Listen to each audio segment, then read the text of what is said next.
ботаничката градина е формирана со формирањето на факултетот. Од прилика 50-тите години на минатиот век била официјално отворена и сега ние имаме 74 години од постоењето на ботаничката градина. Генерално имаме алохтони видови, односно видови кои што се представници од светската флора и секако имаме објект за ендемични растенија во кој што се сместени растенијата од нашите планини генерално, меѓутоа имаме и од котлини и долини кои што природно си растат на нашата територија.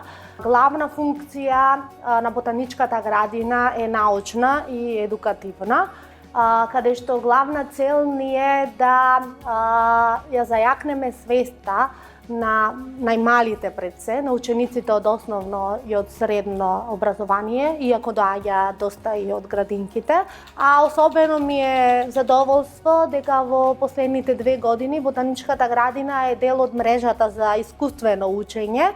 Тоа е мрежа која што е поддржана од УНИЦЕФ и од шведската амбасада. Ова полугодие се фокусираме на загадувањето, како особено со фокус на квалитетот на воздухот, како растенијата влијаат врз загадувањето, односно дали има некој ублажувачки ефект и како самото загадување влијае врз растенијата како живи организми.